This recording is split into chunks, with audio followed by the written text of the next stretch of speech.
यो WhatsApp guys, क्या हाल है आप सभी के। आई होप आप सभी लोग बढ़िया होंगे। तो मैं भी बढ़िया हूँ, आप भी बढ़िया हो। मैं आशा करता हूँ कि आप भी अच्छे हो। तो यार देखो, मैं लेके आ चुका हूँ वापस से वन पीस की वीडियो एंड ये वन पीस का वीडियो होने वाला है एल्बाफ आर्क के ऊपर। तो मैं एल्बाफ आर्क एक्सप्लेन करने जा रहा हूँ। इससे पहले एगाइड आइलैंड खत्म हुआ है, मैंने उसको एक्सप्लेनेशन दिया है। आधी एक्सप्लेनेशन बाकी है, बट बहुत सारे व्यूवर्स मुझे लगता है कि कई और चैनल से या खुद से ये सब देख लिए हैं। तो ठीक है, तो मैं मांगो को एक्सप्लेन करने जा रहा हूँ। थोड़ा रिस्क लेने जा रहा हूँ क्योंकि जो पैनल्स होते हैं उससे थोड़ी दिक्कत आती है। चैनल्स पे स्ट्राइक आने का डर रहता है, कॉपीराइट क्लेम आने का डर रहता है। बट यार मेरे को थोड़ी व्यूज चाहिए, थोड़ी रीच चाहिए, तो यार एल्गोरिदम पुश होने के लिए मुझे ये करना पड़ेगा। तो एल्बम आर्क बेसिकली बहुत बड़ा है। अभी तक वो ऑनगोइंग आर्क है एंड मैं क्या करूँगा पता है, हर एक वीडियो में कम से कम 1 to 2 चैप्टर्स मैं एक्सप्लेन करने वाला हूँ। मैं श्योर नहीं हूँ एंड उसको एपिसोड बाय एपिसोड डालने वाला हूँ। ठीक है, तो 1 मिनट हो चुका है और मैं बकवास करने जा रहा हूँ। तो यार वीडियो चैनल पे नए हो तो प्लीज़ चैनल को लाइक एंड चैनल को लाइक क्या होता है? इसको कर दो। वीडियो को लाइक कर देना, चैनल को सब्सक्राइब कर देना एंड मेरी मेंबरशिप भी चालू हो चुकी है, मतलब जॉइन बटन है, तो प्लीज़ जॉइन कर लो यार, थोड़ी मदद करो मेरी।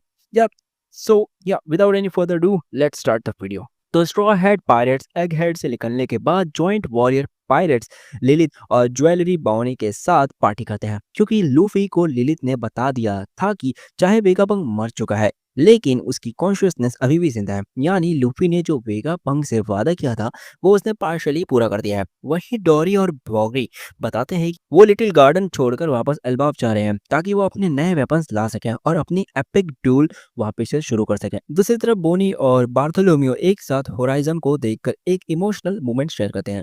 गार्टल आइलैंड पर red hair pirate straw hat grand fleet के बार्थो क्लब से अपना बदला लेता है, क्योंकि बार्थो क्लब ने रेड हेयर शैंक्स की टेरिटरी में जाकर उनके फ्लैग जला दिए थे। रेड हेयर पायरेट्स ने बार्थोलोमियो को शैकल्स में बांध दिया था और शैंक्स ने उसे एक ऑफर दिया कि अगर वो अगले महीने तक मंकी डी लूफी को ये पॉइजन दे देगा तो उसकी जान बख्श दी जाएगी। अपने आइडल को बचाने के लिए बार्थोलोमियो खुद वो पॉइजन पी लेता है, लेकिन जैसे ही सबको लगता है कि वो मरने वाला है, उन्हें पता चलता है कि वो पॉइजन फेक है और रेड हेयर पायरेट्स उन लोगों को छोड़ देते हैं। शैंक्स बार्टल के एक्शन को देखकर मुस्कुरा रहा था। जब बेन बैकमैन उसे इस बारे में पूछता है तो शैंक्स कहता है, मैं ये देखकर खुश हूँ कि लूफी के प्रति कोई इतना डेडिकेटेड है। लेकिन तब यासोब कहता है कि हर एक्शन का प्राइस होता है और वो अपनी राइफल से एक शॉट मारकर गोइंग लूफी सेंपाई को समुंदर में डुबा देता है। अब इस चीज का पता नहीं कि क्रू मेंबर में से कोई बचा भी है या नहीं। इसी बीच ब्लैक बियर्ड हार्ट पायरेट्स को हराकर हाचिनोसो वापस आता है। वो अवालो पिजारो को डांटता है और कहता है कि पिजारो, मैं 2 पल के लिए यहाँ से चला क्या गया, तूने इतना बड़ा कांड कर दिया। अब तुझे पता है पॉनिग्लिफ की नॉलेज कॉमन हो गई है और अब हमें 4 एम्परर्स मरीन और वर्ल्ड गवर्नमेंट के अगेंस्ट लड़ने के लिए रेडी होना होगा। इस जंग में कोबी हमारा हुक्म का इक्का था, फिर भी तूने कोबी और गाप को भागने दे दिया, कमीने साले। लेकिन जब वो अपनी क्रू का मोराल देखता है जो किसी से भी लड़ने के लिए तैयार थी, उसका मूड इंप्रूव हो जाता है। साथ ही साथ जब उसे पता चलता है कि किजारू ने गार्प और शार्लोट पुडिंग को सक्सेसफुली कैप्चर कर लिया, तो खुश हो जाता है और लेफिट को कांटेक्ट करता है, जो मैरी जोस शिपिंग हेडक्वार्टर्स इन्फिल्ट्रेट करके रेवोल्यूशनरी आर्मी के ब्लॉकेट को मॉनिटर कर रहा था। वो बताता है रेवोल्यूशनरी आर्मी मैरिज तक फूड पहुंचाने नहीं दे रही। जब भी राशन पेंडुलास में लोड होता है, पेंडुलास बार बार क्रैश हो जाते हैं। ऐसा चलता रहा तो सेलेस्टियल ड्रैगन्स भूख से मर जाएंगे। इसी बीच कैटरीना डेवॉन और वैन आगन कैरिबो को लेकर हाचिनोजो वापस आते हैं। एग हेड इंसिडेंट के 2 दिन बाद जॉइंट वॉर पायरेट्स की शिप अभी भी एल्बाफ के रास्ते जा रही थी, लेकिन हैवी ड्रिंकिंग के कारण giants Nico Robin, Franky, Brook, Jinbe, Jewelry Bonney और लिलिथ को पता चलता है कि सनी और बाकी के स्ट्रॉ हेड्स गायब हो चुके हैं। वहीं एक नामी एक मिस्टीरियस कास्टल के अंदर हैंगओवर के साथ जागती है, एक नई आउटफिट पहने हुए, जो उसने कब पहनी उसे भी याद नहीं। नामी कास्टल में अपने साथियों को ढूंढती है। उसे कास्टल में अलग अलग प्रकार के बड़े जानवर मिलते हैं जिनसे वो बचकर भागती है। जल्दी उसकी मुलाकात उसॉप से होती है, जिसे एक बड़ी बिल्ली खाने की कोशिश कर रही थी। नामी उसे बचाती है और वो दोनों उस बिल्ली से बचकर भागते हैं। वो दोनों के पीछे भागते भागते बिल्ली कैसल के अंदर कैसल की दीवार तोड़ देती है और वो कैसल से नीचे गिर जाते हैं। वो बिल्ली भी उनके पीछे जंप करती है और अचानक लायन में ट्रांसफॉर्म हो जाती है। लेकिन इससे पहले कि वो उन्हें कुछ कर पाती, लूफी, जोरो और सांची वहां आ जाते हैं और उस लायन को बुरी तरीके से पीट देते हैं। जब नामी उनसे पूछती है कि वो लोग कहाँ गए थे, तो बताते हैं कि वो कासल के आसपास के कई बड़े क्रीचर से लड़ रहे थे। खैर, वो सब नोटिस करते हैं कि उन सब ने नए कपड़े पहने हुए हैं, बिल्कुल एल्बाफ जायंट जैसे हैं। लेकिन किसी को नहीं पता होता है कि कपड़े आए कैसे या सनी और बाकी क्रू कहाँ हैं। कैसल से निकलते ही उसॉप एक थ्योरी देता है, इन कपड़ों को देखकर लगता है कि हम एल्बाफ में हैं और शायद हम खुद भी जायंट बन गए हैं। तभी उनका सामना एक आदमी से होता है जो एक मैसिव ग्रास होपर को बाइक की तरह चला रहा था। वो बताता है कि वो सब लैंड ऑफ गॉड्स में है और यहाँ के सारे बड़े जानवर असल में गॉड्स हैं। वो उन्हें वार्न करता है कि सन गॉड के टेंपल मत जाना क्योंकि वहाँ डेंजरस गार्जियन है। लेकिन ये सुनकर लूफी का एडवेंचर मोड ऑन हो जाता है और इससे पहले कि वो लोग उसे रोक पाते, लूफी टेंपल की तरफ दौड़ पड़ता है। दौड़ते दौड़ते लूफी एक बैरियर से टकरा जाता है और उसे टकराने से ऐसा लगता है कि पूरे आसमान में क्रैक आ गए हैं। लेकिन हमें पता चलता है कि वो आसमान नहीं बल्कि एक जाइंट वन साइडेड मिरर था। मिरर के उस पार एक और रूम था, एक जाइंट प्रपोर्शन का हॉबी रूम, जहां उन्हें चॉपर मिलता है। वो लोग चॉपर को रेस्क्यू करते हैं। रूम को देखकर उन्हें समझ आता है कि एक कॉपी जाइंट ने उन्हें सोते हुए किडनैप किया, उन्हें डॉल की तरह ड्रेस किया और एक ह्यूज डॉल हाउस में रख दिया और अपने रूम से उन्हें ऑब्जर्व कर रहा था थ्रू वन साइडेड मिरर। उन्होंने ये मिस्ट्री सॉल्व ही की थी कि अचानक टेंपल के गार्डियन, जो बेसिकली जायंट एनिमल्स होते हैं, उन पर अटैक करने लगते हैं। जैसे ही स्ट्रॉ हैट्स उसके पेट्स को हराते हैं, वो वहां से भागने लगते हैं और रास्ते में उसी जायंट कैट, जिसका नाम स्कैट होता है, उसको कैप्चर करके उस पर राइड करने लगते हैं। स्कैट उन्हें पूरा लैंड ऑफ गॉड्स क्रॉस करवा देती है, जो असल में एक नॉर्मल साइज रूम का होता है। खैर, नामी, जिसने ड्रामा का पूरा लेआउट याद कर लिया था, क्रू को रूम के अपोजिट साइड में जाने के लिए कहती है, जहां से वो एक दीवार तोड़कर दूसरे एंड से बाहर निकलने की कोशिश करते हैं। लेकिन फेक सन गॉड, जो असल में रॉड होता है, न्यू जॉइंट वॉरियर पायरेट्स का एक मेंबर, उनका पीछा करता है और एक मेटल नेट में उन्हें पकड़ने की कोशिश करता है। लेकिन जोरो सांजी उस नेट को तुरंत तोड़कर सबको फ्री कर देते हैं। रॉड को लगता है कि स्ट्रॉ हैट्स यहाँ से निकल नहीं पाएंगे क्योंकि उसका किंगडम असल में जायंट का एक पुराना प्रिजन था।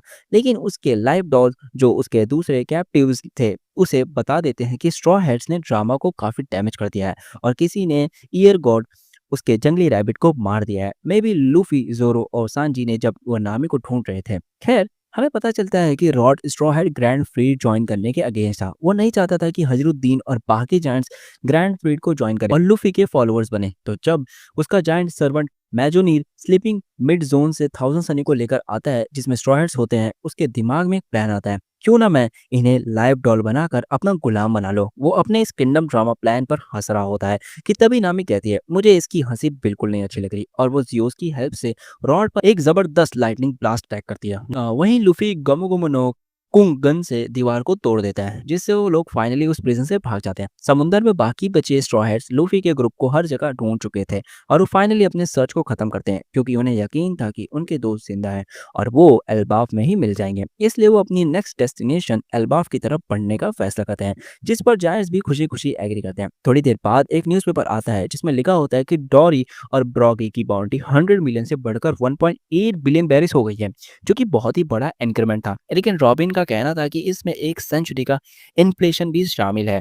वहीं दूसरी खबर में लूफी पर वेगापंक के मर्डर का इल्जाम लगाया गया था। जॉइंट कैप्टन्स को भी एक हेड अटैक में फ्रेम कर दिया गया था। रॉबी जब आर्टिकल देखती है तो नोटिस करती है कि लूफी की गियर 5 वाली फोटो में उसके हाथ पर एक बड़ा सा एक्स मार्क है। खैर, पूरी कॉन्वर्जेशन फिर हजरुद्दीन पर शिफ्ट हो जाती है। जायंट्स बताते हैं कि वो उन्हें पिक करने के लिए आना चाहता था, लेकिन एल्बाफ में एक बड़ी प्रॉब्लम चल रही थी। एविल जॉइंट प्रिंस लोकी ने अपनी क्रूसिफिकेशन पनिशमेंट से बचकर अपने फादर किंग हराल्ड को मार दिया था और एक लेजेंडरी डर्टफुट खा लिया था, जिस वजह से एल्बाफ के लगभग सारे जायंट्स को उसको रोकने के लिए जाना पड़ा। लोकी को अब अक्यूज्ड प्रिंस और शेम ऑफ एल्बाफ के नाम से जाना जाता है और जायंट्स का मानना था कि अगर वो कभी आजाद हुआ तो दुनिया का अंत निश्चित है। थोड़े समय बाद रॉबिन ब्रूक को कहकर अपना hairstyle pre time skip वाले हेयर स्टाइल में एक्सचेंज करा लेती है, ताकि जब वो सॉल से मिले तो उसके लिए उसे पहचानना आसान हो। एल्बाफ में लूफी का ग्रुप एक जायंट साइज कैस्टल पर पहुंच जाता है, जो एक माउंटेन के ऊपर था। वहां से आने जाने का सिर्फ एक ही रास्ता था, एक बड़ा सा जायंट साइज ब्रिज। जैसे ही स्ट्रॉ हैट्स उस ब्रिज को पार करने वाले होते हैं, उन्हें जल्दी से छुपना पड़ता है क्योंकि वो देखते हैं कि दो बड़े जायंट्स ब्रिज क्रॉस कर रहे थे, गर्ड और गोल्डबर्ग, जो न्यू जॉइंट वॉरियर पायरेट्स के मेंबर थे। वो दोनों जायंट्स रॉड के शर्मनाक बिहेवियर के बारे में बात कर रहे थे। गर्ड के पेट ऑल पाइपर ने देखा था कि मेजोनीर थाउजेंड सनी को रॉड के पास ले जा रहा था, इसलिए उन्होंने डिसाइड किया कि वो रॉड से बात करेंगे कि क्यों वो आउटसाइडर को एल्बाफ ला रहा है। जब जायंट आगे निकल जाते हैं तो स्ट्रॉ हैट्स खुद ब्रिज क्रॉस करना स्टार्ट कर देते हैं, लेकिन आधे रास्ते में लूफी डिसाइड करता है कि वो नीचे फॉरेस्ट में जाएगा। क्योंकि उसे एक आवाज़ सुनाई दे रही थी जो उसका ध्यान खींच रही थी और वो ब्रिज से नीचे कूद जाता है। बाकी क्रू ब्रिज पर आगे बढ़ते रहते हैं। आगे बढ़ते समय उस सबको रियलाइज होता है कि एक अजीब सा जायंट उनका पीछा कर रहा है, जिसके ऊपर लाइटनिंग के बर्न मार्क्स थे। वो जॉन नहीं बल्कि रॉड था और उसका पीछा गर्ड और गोल्डबर्ग कर रहे थे। गोल्डबर्ग के हाथ में थाउजेंड सनी थी। उन्हें देखकर जोरो लड़ने के मूड में आ जाता है, लेकिन बाकी डिसाइड करते हैं ब्रिज का एंड करीब है और वो सब ब्रिज पार करने के लिए दौड़ना शुरू कर देते हैं। नीचे फॉरेस्ट में लूफी एक ब्लाइंड फोल्डेड और चेन्ड अप जायंट के पास पहुंच जाता है, जो उसकी प्रेजेंस फील करके पूछता है तुम कौन हो, जिस पर लूफी अपना इंट्रोडक्शन देता है कि वो फ्यूचर पायरेट किंग है। जब लूफी उस जायंट से पूछता है कि तुम कौन हो और ये जगह कौन सी है, तो जायंट कहता है मेरा नाम लोकी है और मैं सन गॉड हूँ और ये जगह एल्बाफ है। तो लोकी से मिलने के बाद और ये जानने की बात कि वो वाकई एल्बाफ में है, लूफी अपनी बकबक शुरू कर देता है, जैसे कि कैसे वो जानता था कि वो एल्बाफ में है, यहाँ आने का उनका कब से प्लान था, कैसे यहाँ सब कुछ बड़ा बड़ा है, एक्सेट्रा एक्सेट्रा। जैसे तंग आकर लोकी से कहता है अपनी बकवास बनकर, तुझे पता भी है तू किससे बात कर रहा है, मैं वो सन गॉड हूँ जिसे एल्बाफ के लेजेंड्स में बताया गया है, लेकिन मुझे 4 साल से ट्रेजर एडम के नीचे, जो कि एल्बाफ के सबसे निचला हिस्सा है, सी स्टोन के जंजीरों में बांध कर रखा है। लेकिन अगर तू मुझे छुड़ा देगा तो मैं तुझे प्रॉमिस करता हूँ कि जो भी पायलट क्रू तू कहेगा उसे मैं डिस्ट्रॉय कर दूंगा, लेकिन मुझे छुड़ाने के लिए एक की चाहिए जो कि एल्बाफ में कहीं छुपी है। इसी बीच लोकी के बड़े बड़े पैड्स और कुछ ह्यूमंस जो एल्बाफ के जायंट की नजरों से बचकर वहां रह रहे थे, जंगल से निकल आते हैं और लोकी लूफी को धमकी देता है कि अगर लूफी कोऑपरेट नहीं करेगा तो वो सब उसको मार देंगे। लेकिन सब शॉक हो जाते हैं जब लूफी एक ही पल में उन बड़े जानवरों को टेम कर लेता है, जिसे देखकर कुछ ह्यूमंस लोकी से पूछते हैं सर जी ये बंदा कौन है और क्या है, क्या इसे लूटना सही होगा, क्योंकि पहले हमने रेड हेयर शैंक्स को लूटने की कोशिश की लेकिन साले ने हमें बेहोश कर दिया था। जब लूफी शैंक्स का नाम सुनता है तो तुरंत उनसे उसके बारे में पूछना लगता है, जिसमें लोकी कहता है कौन, वो 2 घोड़े का डरपोक शैंक्स। ये सुनकर लूफी गुस्से में अपने गियर 4 फॉर्म में लोकी पर अटैक करता है, जिससे लोकी बार बार बचता है और अपनी बात को वापस ले लेता है ताकि लूफी ज्यादा गुस्सा ना हो। लेकिन लोकी कहता है जब मैं इन बेड़ियों से आजाद होऊंगा तो सबसे पहले तुझे मारूंगा। वहीं अंडरवर्ल्ड के एक और कोने में हजरुद्दीन और स्टानसन एक मूस का शिकार करते हैं जिसे वो स्ट्रॉ हैट्स को खिलाने वाले थे। खैर लूफी लोकी से एक सीक्रेट प्रॉमिस करता है और रोप ब्रिज पर वापस आता है, जहां उसकी मुलाकात गर्ड और गोल्डबर्ग से होती है जो सनी को लेकर आ रहे थे। वो दोनों उसका स्वागत करते हैं और पूछते हैं कि वो अंडरवर्ल्ड में क्या कर रहा था, जिस पर लूफी थोड़ा घबरा जाता है और जवाब नहीं देता, जिस पर जायंट सोचने लगते हैं कि उसने नीचे अंडरवर्ल्ड में कुछ ट्रॉमेटिक एक्सपीरियंस किया होगा और वो सवाल पूछना बंद कर देते हैं। वो लूफी को लेकर बाकी स्ट्रॉ हैट के पीछे चले जाते हैं, साथ ही रॉड को जो नामी और चॉपर के पीछे पड़ा था उसे पनिश करते हैं। तो आज के लिए बस इतना ही, 13 मिनट की वीडियो बन चुकी है एंड मैं नेक्स्ट चैप्टर जरूर करूंगा। तो तब तक के लिए आप लोग अगर न्यू हो तो प्लीज प्लीज चैनल को सब्सक्राइब कर लेना, वीडियो को लाइक कर देना। मिलते हैं नेक्स्ट वीडियो में, तब तक के लिए बाय बाय, टेक केयर। जिसके बाद स्ट्रॉ हैट स्टैंड्स एक गांव की तरफ निकल पड़ते हैं। इसी वक्त जॉइंट वॉरियर पायरेट्स भी एल्बाफ पहुंच गए थे और एक रेनबो के जरिए सीधा सनवर्ल्ड तक सेल करते हैं। रास्ते में उनकी मुलाकात हजरुद्दीन और स्टानसन से होती है जो लूफी के बारे में पूछते हैं, जिस पर वो लोग कहते हैं कि वो आता ही होगा। रास्ते में ब्रॉगी स्ट्रॉ हैट्स को बताता है कि एल्बाफ 3 हिस्सों में डिवाइडेड है, अंडरवर्ल्ड जो कि आइलैंड का बेस है, डीपेस्ट लेवल ऑफ एल्बाफ सनवर्ल्ड, ये हिस्सा ट्रेजर ट्री एडम की लोअर ब्रांचेस पर लोकेटेड है जहाँ सारे जायंट्स रहते हैं, और एस्ट्रल वर्ल्ड ये एडम ट्री की कैनोपी का अपर हिस्सा है। विलेज पहुंचते ही हर एक ह्यूमन उस जगह की खूबसूरती और साइज को देखकर हैरान हो जाता है और वहाँ की खूबसूरती को निहारने लगता है। लेकिन हमें मांगा पेजेस में एक वार्निंग दिखाई जाती है जिसमें लिखा होता है पेड़ पौधे फूल और कीड़े सब है यहाँ पर अपार, पंछी और पक्षी भी लगते हैं मानो दानवकार। यात्री यहाँ बिताए समय का मत करना गुमान, पर मेरी है एक चेतावनी जिसका रखना है तुम्हें ध्यान, मत करना इस जगह पर अति से ज्यादा विराम। खैर हमें 22 साल पहले का एक फ्लैशबैक दिखाया जाता है जब ओहारा इंसिडेंट के बाद स्पेंडाइन झूठी कहानियों और वर्ल्ड गवर्नमेंट के प्रोपेगेंडा ने रॉबिन की जिंदगी नरक बना दी थी। उसने तो अपने आप को खत्म करने का भी सोच लिया था, लेकिन उसकी माँ और सॉल के लास्ट वर्ड ने उसे रोक लिया था। सॉल ने कहा था रॉबिन मैं जानता हूँ कि तुम इस वक्त अकेली हो, लेकिन एक दिन तुम कुछ सच्चे दोस्तों से मिलोगी और अगर तुम कभी भी दुखी हो तो जैसे मैंने तुम्हें सिखाया था वैसे हंसते रहना और एक दिन सब कुछ ठीक हो जाएगा। सॉल की इस बात ने रॉबिन को हिम्मत दी और उसे जिंदा रखा। प्रेजेंट में जायंट्स के साथ आए स्ट्रॉ हैट एल्बाफ की ब्यूटी को देखकर मैस्मराइज हो जाते हैं। वहीं गर्ड और गोल्डबर्ग लूफी वाली टीम को बाकी स्ट्रॉ हैट्स के पास ले जाते हैं और फाइनली स्ट्रॉ हैट रीयूनाइट होता है। ये बताते हैं कि इस आइलैंड का क्लाइमेट क्लाउड्स, रेनबोस और बबल के लिए परफेक्ट है। वहीं रॉड को उसकी हरकतों के लिए पीट कर क्रूसिफाई कर दिया जाता है।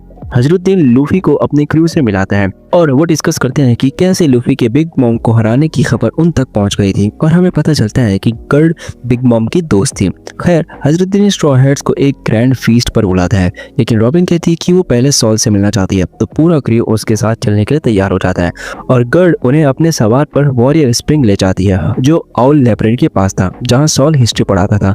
वहाँ पहुंचकर उन्हें एक जायंट से पता चलता है कि सॉल गिरकर बेहोश हो गया है, लेकिन रॉबिन हंसते हुए उसके पास जाती है। जैसे ही वो उसके सामने आती है, सॉल उन दोनों की पहली मुलाकात के मूवमेंट को दोहराता है और उसको डराने की कोशिश करता है, लेकिन रॉबिन को इस बात का अंदाजा पहले ही था।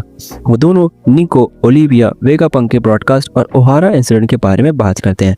जब रॉबिन उससे पूछती है कि तुम वहां से कैसे भागे, तो सॉल बताता है कि बस्टर कॉल की आग ने कुजान की आइस को पिघला दिया था और सॉल समुद्र में गिर गया था, जिस वजह से वो जिंदा बच गया।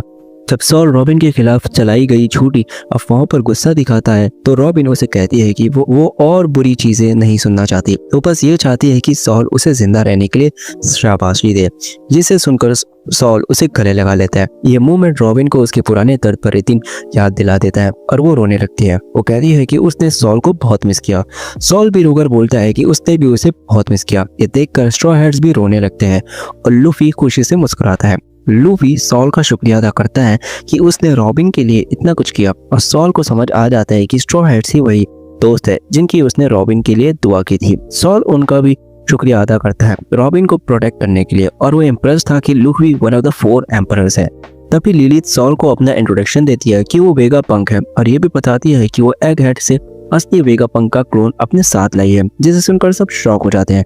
लिलिथ डिसाइड करती है कि वो एल्बाफ में ही एक नई लैब बनाएगी ताकि वेगापंक के क्लोन को जिंदा कर सके और कोमा को ठीक कर सके। फिर जो जायंट लूफी ग्रुप को बता रही थी कि सॉल बेहोश हो गया है, अपना नाम नीजी बताती है, जो कि आउल लाइब्रेरी की लाइब्रेरियन होती है। नीजी स्ट्रॉ हैट्स को सॉल द्वारा 20 साल पहले बनाए गए वॉलर स्कूल को घुमाने का ऑफर करती है। वहीं सॉल रॉबिन, चॉपर, बॉनी और लिलिथ को आउल लाइब्रेरी ले जाता है। जब स्ट्रॉ हैट्स स्कूल में घूमने जाते हैं तो वो देखते हैं कि वहाँ के बच्चे खौफनाक फाइटर्स की तरह बिहेव नहीं कर रहे हैं, तो वो उनसे पूछते हैं, अरे तुम लोग ऐसे बिहेव क्यों कर रहे हो? क्या तुम्हें एक दिन समुद्र में नहीं जाना है जहां तुम ताकतवर लोगों से फाइट करोगे? जिस पर बायोलॉजी टीचर रिप्ले समझाती है कि एल्बाफ का वॉरियर किंगडम वाला नाम सिर्फ 100 साल पुराना है। किंग हराल्ड चाहता था कि एल्बाफ लूट मार के बजाय दूसरी कंट्री के साथ ट्रेड करे।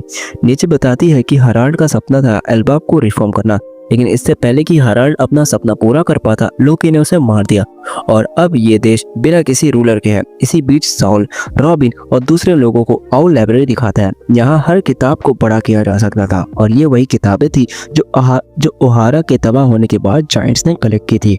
ये देखकर रॉबिन खुशी से रोने लगती है। सॉल बताता है कि बुक्स के साइज को बढ़ाने की पावर चीफ लाइब्रेरियन बेबल के पास है, जो इकोनॉमी की वजह से इन एनिमेट ऑब्जेक्ट्स को बड़ा कर सकता है।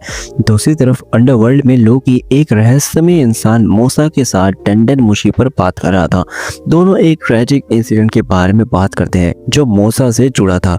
लोकी कहता है कि अगर वो वहाँ मोसा की जगह होता तो सबको मार देता। दोनों के बीच थोड़ा झगड़ा भी होता है। मोसा कहता है कि लोकी चाहे ना बुरा बोल ले, लेकिन वो दिल का अच्छा है, जिसमें लोग गुस्से में चिल्लाकर कहता है, रुक जा, मुझे एक बार बस यहाँ से निकलने दे, मैं सबको निपटा दूंगा। तभी सन वर्ल्ड के वेस्टर्न विलेज में जायंट्स पार्टी कर रहे थे और इसी दौरान 2 हुडेड फिगर्स मैजिक सर्कस के जरिए बड़े कासल के अंदर एंटर करते हैं। वॉलर स्कूल में लूफी एक जायंट स्विंग पर उसॉप और कुछ जायंट बच्चों के साथ खेल रहा होता है, लेकिन लूफी की मस्ती तो देखो, वो स्विंग को तेज से झुला रहा था और वो बच्चों को डरा रहा था, जिस पर नामी उसे बहुत मारती है। तभी अचानक कुलोन वहां आता है, लूफी पर हमला करने की कोशिश करता है, लेकिन लूफी तुरंत उसकी तलवार को तोड़ देता है और गोमो गोमो नो एलिफेंट गन से उस पर हमला करता है, जिससे कुलोन बाल बाल बचता है। कुलोन लूफी की ताकत को देखकर हैरान हो जाता है। वही बाकी स्कूल के बच्चे उन दोनों पर गुस्सा करते हैं और कहते हैं कि उन्हें वायलेंस बिल्कुल पसंद नहीं है। रिप्ले कोलोन को डांटती है और हमें पता चलता है कि कोलोन रिप्ले और एक इंसान का बेटा है। उसका पिता एक ताकतवर पायलट है, लेकिन वो रिप्ले से शादी नहीं कर सका क्योंकि जायंट्स इंसानों के मुकाबले बहुत सालों तक जिंदा रह सकते हैं। खैर, स्कूल से जाने के बाद बाकी स्ट्रॉ हैट्स आउल लाइब्रेरी का दौरा करते हैं, जहां गर्ड उन्हें नए आउटफिट्स देती है। जिसके बाद स्ट्रॉ हैट्स विलेज की पार्टी में जाने का फैसला करते हैं। वहीं लिलिथ और बॉनी आउल लाइब्रेरी में रुकने का फैसला करते हैं। दूसरी तरफ औरत कास्टल के अंदर उन दोनों हुडेड फिगर्स को जायंट गार्ड्स रोकते हैं और कहते हैं तुम लोग यहाँ क्या कर रहे हो, हम तुम्हें कैसल में ऐसे नहीं घूमने दे सकते। जिस पर वो हुडेड फिगर्स उन गार्ड से लोकी की लोकेशन के बारे में पूछते हैं, जिस पर वो गार्ड्स कहते हैं लोकी, उससे तुम्हें क्या काम है, तुम्हें पता है ना उसने हमारे राजा को मारा है, इसलिए हमने उसे कैद कर रखा है और हम उसकी लोकेशन तुम्हें नहीं बता सकते। ये जवाब सुनकर उनमें से एक हुडेड फिगर तुरंत उन गार्ड्स पर बैरेज ऑफ प्रोजेक्टाइल्स छोड़ देता है और एक गार्ड को घायल करके गिरा देता है, जिसके बाद वो डिमांड करता है बताओ लोकी कहाँ है। दूसरी तरफ वेस्टर्न विलेज में स्ट्रॉ हेड्स जायंट के साथ एक बड़ी पार्टी में शामिल होते हैं। इस सेलिब्रेशन उनकी मदद के लिए था जो उन्होंने पहले की थी, साथ ही काइडो और बिग मॉम को हराने के लिए भी। पार्टी की भी सबसे पुराना जायंट जारुल भी वहाँ आ जाता है, जिसे देखकर लू भी हैरान था कि ये बंदा जिंदा कैसे है, क्योंकि उसके हेलमेट के अंदर से एक तलवार आर पार हो रखी थी। इसी वक्त रॉड वहां आ जाता है और अपनी गलतियों के लिए माफी मांगता है। वो बताता है कि उसका सपना सन गॉड बनकर पूरी दुनिया पर राज करना है।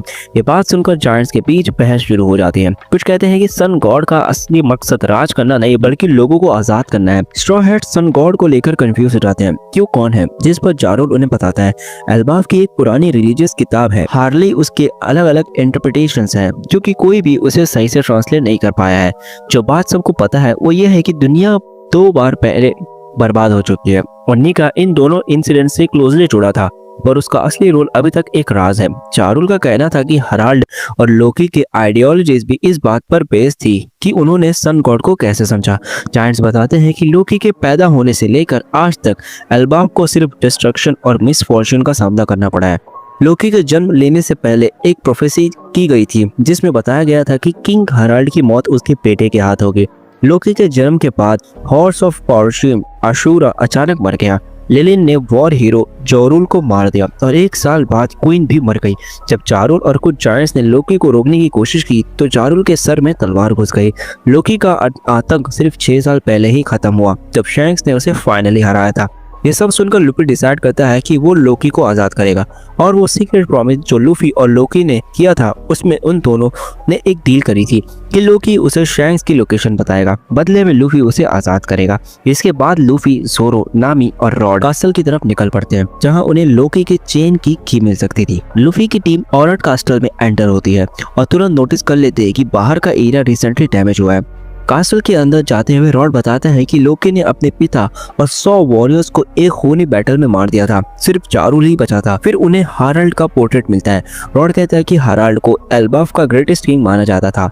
हाराल्ड ने अपने हॉर्न्स तोड़ दिए थे क्योंकि वो हॉर्न्स एंशिएंट जायंट के वंशज होने का प्रतीक था जो पुरानी वॉर से आए थे। रॉड ये भी रिवील करता है कि हजरुद्दीन लोकी का हाफ ब्रदर है जो रॉयल फैमिली से दूर बड़ा हुआ क्योंकि उसकी माँ एल्बाफ की नहीं थी। रॉड कहता है कि उसे हजरुद्दीन के लिए बुरा लगता है और वो उसके सपने को साकार करने पे मदद करना चाहता है, सारे जायंट्स को एक करने का सपना। अंडरवर्ल्ड में उन 2 हुडेड फिगर्स में एक हुडेड फिगर जिसका नाम गनकू रिवील होता है लोकी को टॉर्चर करके मजबूर करने की कोशिश करता है कि वो गॉड नाइट्स ज्वाइन कर ले, लेकिन वो फेल हो जाती है। गंको का एसोसिएट फिगरलैंड शैमरॉक उसे रोकता है और कहता है कि मेजर से हेल्प मांगनी होगी। शैमरॉक जो गॉड नाइट्स का कमांडर है और फिगरलैंड गार्लिंग का बेटा डिक्लेयर करता है कि एल्बाफ के पावरफुल वॉरियर्स को वर्ल्ड गवर्नमेंट के कंट्रोल में लाना ही होगा चाहे कुछ भी हो जाए। जब वो दोनों वहां से निकलने की तैयारी करते हैं लोकी शैमरॉक से पूछता है कि वो बिल्कुल शैंक्स जैसा क्यों दिखता है, जिस पर शैमरॉक बताता है कि शैंक्स उसका यंग ट्विन ब्रदर है जो कभी मैरी जॉर्ज वापस आया था लेकिन अपने बर्थ राइट को छोड़कर वो लोअर वर्ल्ड में सेटल हो गया। लोकी उसे धमकी देता है कि जिस तरह तूने मेरे दोस्तों को मारा है, जिस दिन मैं यहाँ से आजाद हुआ मैं तुझे मारूंगा। जिसमें शैमरॉक तुरंत अपनी स्वॉर्ड से सेराबस समन करके लोकी पर अटैक कर देता है। सेराबस के स्वॉर्ड्स लोकी को ब्रूटल तरीके से मारते हैं और गनको के पावर से बनाए गए बर्ड लाइक कॉन्स्ट्रक्ट पर वो दोनों वापस चले जाते हैं। शैमरॉक अपना अगला प्लान बताता है कि उन्हें एल्बाफ के बच्चों को कैप्चर करना होगा और वो गंका को रीइंफोर्समेंट बुलाने को कहता है। और कासल के अंदर लूफी और उसकी टीम उन 2 जायंट्स गार्ड से मिलती है जो शैमरॉक और गंको के विक्टिम थे। गार्ड्स कहते हैं कि उनमें से एक शैंक्स हो सकता है लेकिन लूफी बिलीव नहीं करता। गार्ड्स सजेस्ट करते हैं कि हो सकता है कि कोई शैंक्स जैसा दिखता हो, जिस पर लूफी कहते हैं कि उसके एक्सपीरियंस में शैंक्स ने कभी अपनी फैमिली का जिक्र नहीं किया। तभी कासल के अंदर कोई इंसान आता हुआ दिखता है। इसी बीच रिप्ले फ्रैंकी को एल्बाफ के ट्रेजर ट्री एडम का टूर कराती है। वहाँ उन्हें एक एंशिएंट मुराल मिलता है जो वर्ल्ड सेंचुरी में कार्व्ड हुआ था। इस मुराल में डिफरेंट ट्रेसेस के वॉल्स को डेपिक्ट किया गया था। ओल्ड लाइब्रेरी में सॉल, रॉबिन और चॉपर को हार्ले दिखाता है, एक एंशिएंट टेक्स्ट जो एल्बाफ के मिथ्स और लेजेंड्स को एक्सप्लेन करता है। क्योंकि किताब बहुत पुरानी थी, इसके कई इंटरप्रिटेशंस थे कि सन गॉड कौन है। बुक में 3 चैप्टर्स हैं, हर एक चैप्टर के अलग अलग वर्ड का डिस्क्रिप्शन देता है। अब ये जो 3 वर्ड्स है ये बहुत अलग है और मैं इनको एक्सप्लेन करने चाहूंगा तो एक अलग वीडियो बन जाएगी। तो वही करते हैं ना, एक अलग वीडियो में इन 3 वर्ड्स को डिस्क्राइब करूंगा। खैर, कासल में आगे बढ़ते हुए लूफी का ग्रुप फाइनली थ्रोन रूम में पहुंचता है। वहां उन्हें एक मैजिक सर्कल दिखाया देता है, पर वो कंफ्यूज थे कि ये सर्कल आया कहां से। अचानक उन्हें एक आवाज सुनाई देती है और एक बड़ी सी एक्स उन पर स्विंग करते हुए आती है। ये एक्स थ्रोन पर बैठे हुए एक इंसान ने फेंकी होती है, जो और कोई नहीं बल्कि यासिन होता है, एल्बाफ का ह्यूमन रेसिडेंट और एक एक्स पायलट। यासिन बताता है कि वो कासल में इसलिए आया था क्योंकि उसने यहाँ एक स्ट्रॉन्ग आखिरी की प्रेजेंस फील की थी। और एक बात और, यासिन ही कोलोन का पिता है और रिप्ले का पार्टनर। यासिन ने लूफी को बारे में भी कई बातें सुनी थी कि उसने वानो में काइडो को हराया है। जब लूफी लोकी को फ्री करने की बात गलती से बोल देता है तो यासिन उसे वार्निंग देता है कि ये खतरनाक हो सकता है क्योंकि लोकी को सिर्फ शैंक्स ही हरा पाया है। लेकिन लूफी और उसका ग्रुप उसकी बात को इग्नोर कर देते हैं और लूफी कहता है कि अगर लोकी कंट्रोल से बाहर हुआ तो उसे संभाल लेगा। ये देखकर यासिन मुस्कुराता है। उसे याद आता है कि एक बार उसने गोल्ड रॉजर को भी वार्न किया था और रॉजर ने भी उसकी वार्निंग को इग्नोर कर दिया था। जिसके बाद यासिन रॉड को थ्रोन पुश करने को कहता है। जैसे ही वो थ्रोन को पुश करता है, नीचे एक एम्प्टी ट्रेजर रूम रिवील होता है जहां पर लोकी की चेन की असली की होती है। यासिन लूफी को चैलेंज देता है और कहता है कि आज तक किसी ने लोकी को आजाद करने की कोशिश नहीं की। अगर तुम्हें ये की चाहिए तो तुम इससे लड़ना होगा। दूसरी तरफ वेस्टर्न विलेज में ओमियो स्ट्रॉ हैट्स को एक कहानी सुनाता है। रॉजर पायरेट्स में एक ऐसा शक्तिशाली पायरेट था जिसकी पावर रॉजर और रेले दोनों के बराबर मानी जाती थी। एक बार माउंटेन्स की ट्रिप पर जब रॉजर को हॉस्पिटल ले जा रहे थे, उस पायरेट ने सिर्फ 2 एक्सेस से 100 से ज्यादा पायरेट्स को हरा दिया और हर एक पेड़ को काट दिया। उस फीट के बाद उसको एक टाइटल मिला, माउंटेन ईटर। यही पायरेट एल्बाफ में 20 साल से यासिन के नाम से रह रहा है और उसकी आइडेंटिटी है the left hand man of pirate king Scopper Gaban. खैर, लूफी गाबन की छीनने की कोशिश करता है और कहता है कि वो उसे लड़ना नहीं चाहता, उसे सिर्फ की चाहिए। लेकिन गाबन उसके हर अटैक को इजीली डॉज करता है और अपनी एक्स से एक पावरफुल विंड अटैक क्रिएट करता है जो लूफी को मार सकता था, लेकिन जोरो वक्त पर आकर उसे बचा लेता है। अब लूफी और जोरो दोनों गाबन के सामने खड़े थे जब वो दोनों एक साथ स्ट्राइक करने ही वाले थे। गाबन अचानक इस फाइट को रोकता है और वो लूफी को की दे देता है और एक्सेप्ट करता है कि वो दोनों बहुत पावरफुल हैं। जाने से पहले गाबन उनसे कहता है, अगर एल्बाफ तुम्हारे जाते वक्त सेफ रहा तो मुझसे मिलने आना। स्ट्रॉ हैट क्रू गाबन के एक्शन से अभी भी अनॉयड थे, लेकिन गाबन मुस्कुरा रहा था क्योंकि उसके दिमाग में शैंक्स की एक बात घूम रही थी, लूफी पर भरोसा रखना। शाम रॉक और गंको वॉलर स्कूल के पास पहुंच जाते हैं और गंको अपनी पावर यूज करके एक मैजिक सर्कल बनाती है ताकि वो गॉड नाइट्स के एक और मेंबर को समन कर सके। लेकिन उस समनिंग सर्कल से 2 मेंबर्स निकलते हैं, सैंड सोमर शेपर्ड फैमिली से और सैंड किलिंगम रीमो शेपर्ड फैमिली से। ये देखकर शैमरॉक पूछता है, मुझे तो सिर्फ एक ही आदमी चाहिए था, तो ये 2 क्यों आ गए? जिस पर किलिंगम कहता है, कैप्टन लेविली के कांड के बाद ऊपर से ऑर्डर आया है कि आपको वापस होली लैंड जाना होगा। जिसके बाद शामरॉक उन्हें उनका असाइनमेंट बताता है, तुम लोगों को बच्चों को किडनैप करके मारी जोस ले जाना होगा। अगर तुम चाहो तो तुम अपनी पावर से इसे एक गेम भी बना सकते हो। इसी बीच रिप्ले और फ्रैंक की ट्रेजरी एडम के पास थे। रिप्ले बताती है कि एल्बाफ के सभी लोगों का घर इस पेड़ की ब्रांचेस पर बने हैं। फ्रैंकी को एक कटी हुई ब्रांच दिखती है जिसके बारे में वो रिप्ले से पूछता है, जिस पर रिप्ले कहती है, यहाँ पहले होगन विलेज हुआ करता था। एक बार इस ब्रांच पर बिजली गिर गई जिससे आग लग गई और आग को फैलने से रोकने का बस एक ही तरीका था, ब्रांच को काट देना। एल्बाफ की बस 2 ही बड़ी कमजोरियां हैं, आग और बिजली। स्ट्रॉ हैट और रॉड कासल से निकल पड़ते हैं, साथ ही उन 2 गार्ड्स को भी अपने साथ लाते हैं। नामी वेस्टर्न विलेज वापस जाती है जहां जायंट्स और बाकी स्ट्रॉ हैट्स पार्टी कर रहे थे। वहीं लूफी और जोरो अंडरग्राउंड के लिए निकल पड़ते हैं। सांजी देखता है कि गर्ड मिसिंग है तो वो उसे ढूंढने चला जाता है। पार्टी से थोड़ी दूर गर्ड उन गार्ड्स का इलाज कर रही होती है और सोच रही होती है कि क्या इसके पीछे रॉड का हाथ तो नहीं। रॉड कासल में हुई पूरी कॉन्वर्सेशन को छुपाने की कोशिश करता है, लेकिन गर्ड अपनी एक्स से उसे जोर से मारती है और उसे मजबूर कर देती है, तो उसे सच बताता है। अंडरवर्ल्ड के अंदर लूफी और जोरो देखते हैं कि लोकी घायल पड़ा है और उसके आसपास के सारे जानवरों पर किसी ने अटैक किया था। जोरो थोड़ा हेजिटेंट था उसे आजाद करने में क्योंकि जायंट्स कहते हैं कि लोकी एक बहुत ही खतरनाक और मॉन्स्टरस इंसान है, लेकिन लूफी उसे मना लेता है और वो लोग एक पैर को छोड़कर सारी स्टोन्स की चेन्स खोल देते हैं। तभी वो आसमान में देखते हैं कि न्यू जॉइंट वॉरियर पायरेट्स और सांजी अपने सवार के साथ गिर रहे थे।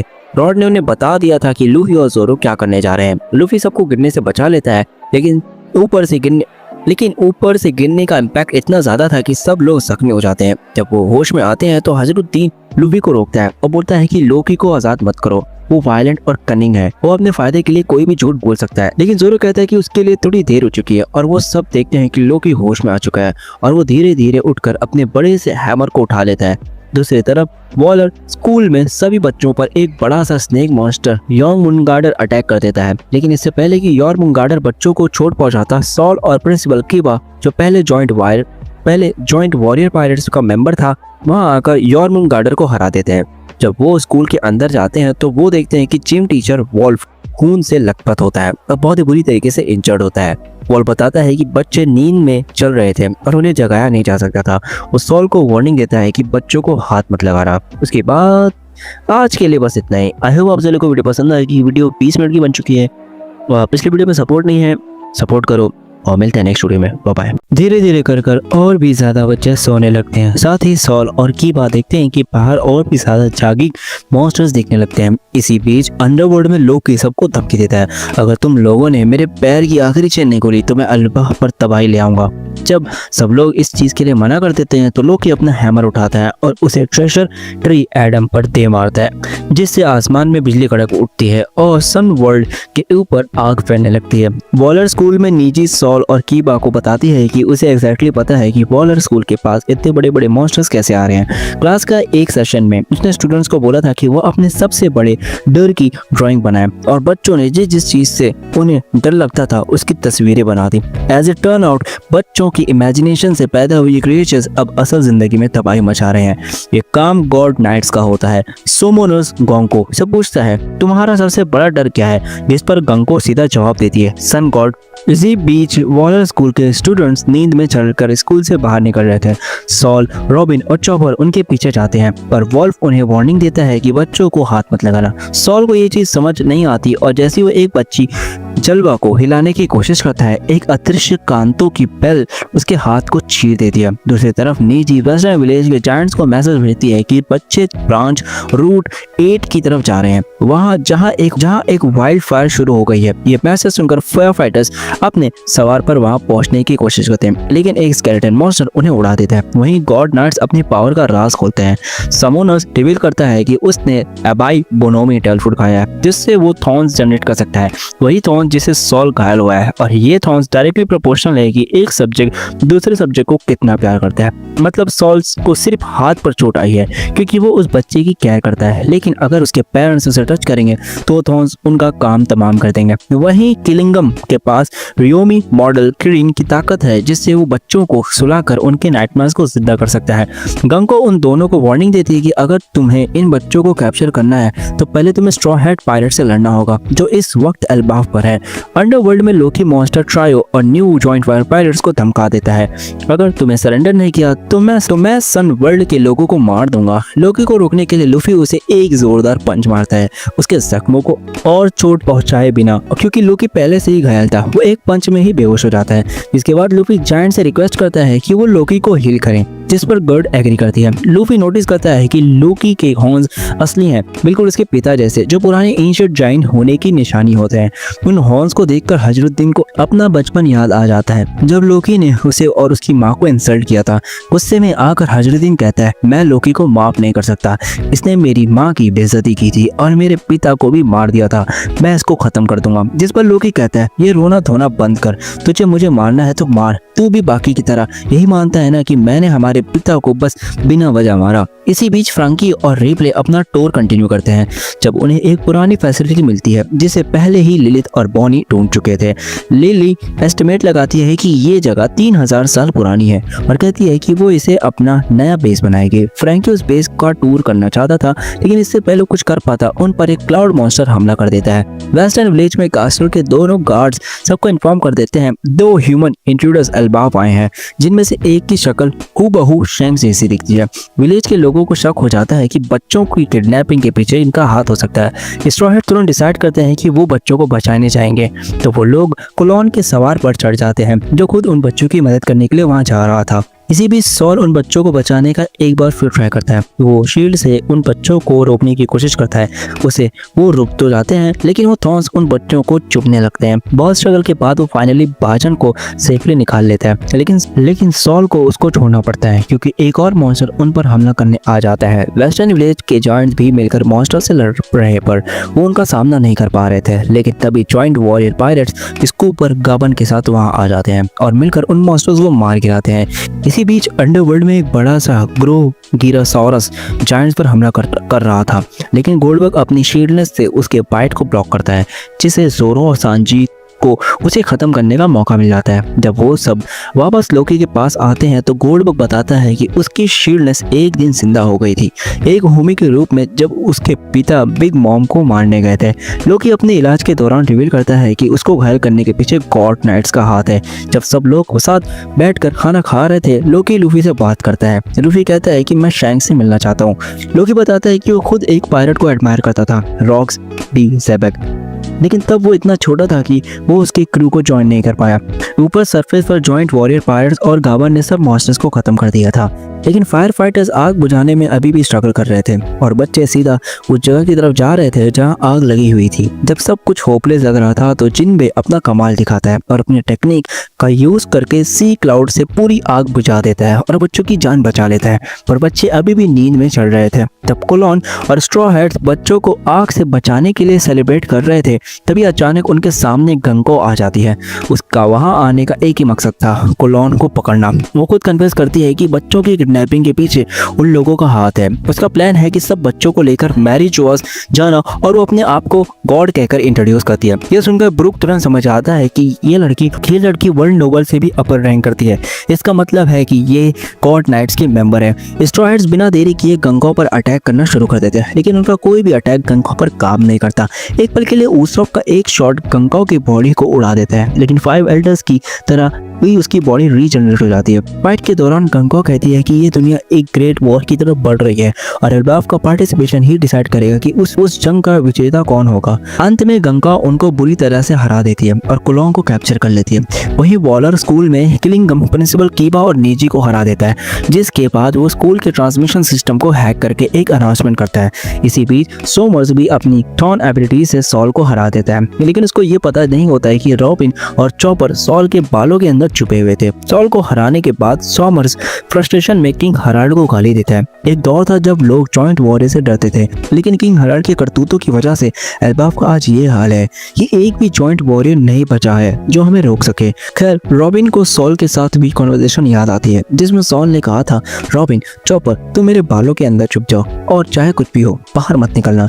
ये सोमर्स गॉड नाइट का एक मेंबर है जो कि एक इमोर्टल होते हैं, हमें इन्हें नहीं हरा सकते। बच्चों को बचाने के लिए तुम्हें झुकना होगा और सही वक्त का इंतजार करना होगा। इसी बीच गंका स्ट्रॉ हैट्स को पकड़कर सोमर्स के पास ले आती है। वो ब्रूक के पास जाती है और बोलती है कि अब वो उसका गुलाम है और वो उसके लिए गाना लिखेगा। ये सुनकर स्ट्रॉ हैट्स शॉक हो जाते हैं कि गंको को ब्रूक का म्यूजिक पसंद है, लेकिन ब्रूक इस चीज के लिए मना कर देता है और कहते हैं, ओहो, मुझे मेरी कैप्टन लुफी ने जीने का एक मौका दिया है। मेरी लॉयल्टी सिर्फ लुफी के साथ है। मैं मरना पसंद करूंगा rather than living without honor। ये सुनकर गंको को बहुत गुस्सा आता है और वो उसे बड़ी जोर से लात मारती है। तभी किलिंगम अपना मैसेज एल्बाफ में ब्रॉडकास्ट करना शुरू करता है। एल्बाफ के वॉरियर्स, मैं सोमर बोल रहा हूँ, one of the god knights. अब तक तुम लोगों को पता ही चल चुका होगा कि एल्बाफ में क्या हो रहा है। अगर नहीं पता तो मैं बता देता हूँ कि हम लोगों ने तुम्हारे 10 बच्चों को किडनैप कर लिया है और एक ऑरेंज बाल वाले जायंट को भी हरा दिया है जो अपनी पूरी कोशिश कर रहा था उन्हें छुड़ाने की। ये सुनकर जॉइंट वॉरियर पायरेट्स बच्चों के पास जाने की पूरी कोशिश करते हैं, लेकिन उन पर इमेजिनरी मॉन्स्टर्स जो कि बच्चों की जॉइंट्स मदर होती हैं हमला कर देती हैं, जिसकी वजह से जॉइंट्स की शिप्स जंगल में क्रैश हो जाती है। सोमर्स अपना मैसेज कंटिन्यू करता है, एल्बाफ के लोगों, अगर तुम लोगों को अपने बच्चों को बचाना है तो हमारी कुछ शर्तें माननी होगी। पहली, आउल लाइब्रेरी और वॉलर स्कूल को बर्बाद करना होगा। दूसरी, वर्ल्ड गवर्नमेंट को एल्बाफ का पूरा कंट्रोल देना होगा। अगर हमारी शर्तें नहीं मानी गई तो हम बच्चों को मार डालेंगे। सोमर्स ये डिसीजन जारुल के हाथ में छोड़ देता है। वहीं बच्चों को बचाने के लिए गाबन और रॉबिन हरकत में आते हैं। सोमर्स अपनी धमकी की अकॉर्डिंग पहले बच्चे रोंजा को ब्रांच की एज पर भेज देता है और जारुल पर प्रेशर डालता है कि उसके पास बस 30 सेकंड है फैसले करने के लिए।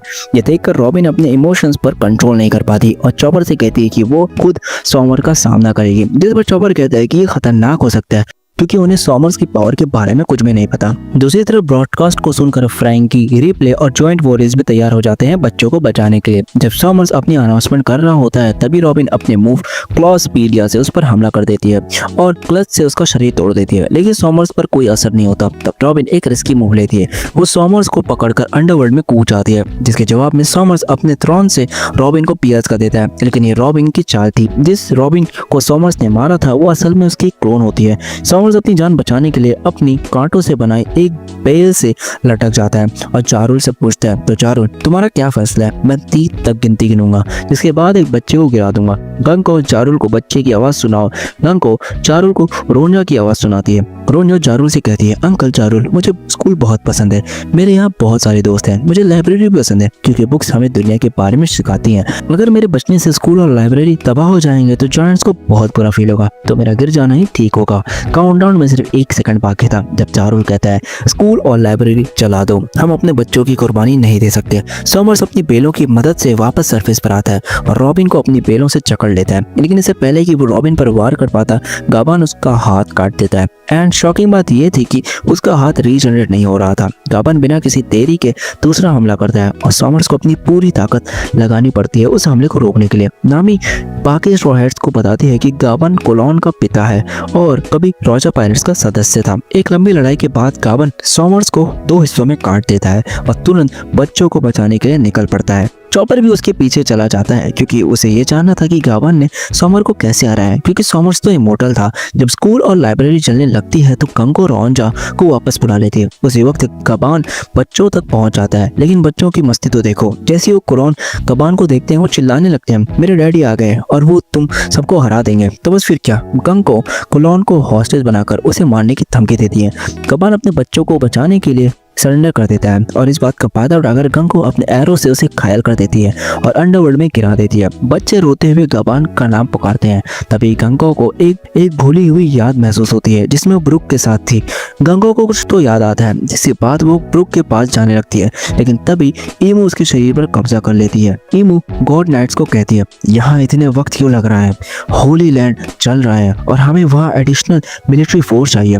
उसी पल गंगो के बाल लंबे होने लगते हैं और उसकी आंखें बिल्कुल ईमू की जैसी हो जाती है और वो कहती है, I will show you the dominant of God.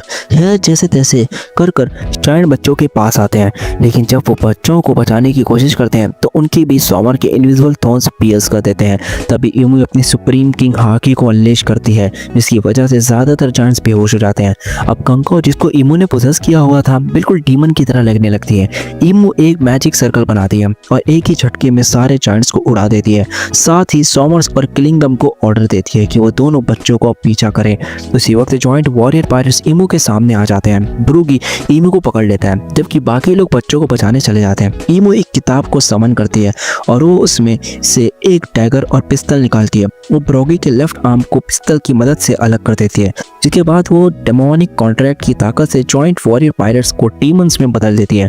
ईमू demonise joint warrior pirates और अपने टीममेट्स को कमांड करती है, जाकर जारुल को मार दो, एल्बा की राजगद्दी अब डोरी और ब्रोगी संभालेंगे। ये सब देखकर वेस्टर्न विलेज में जायंट्स जारुल को वहां से भागने को कहते हैं, लेकिन वो मना कर देता है और कहता है एक वॉरियर यूथ से कभी नहीं भागता।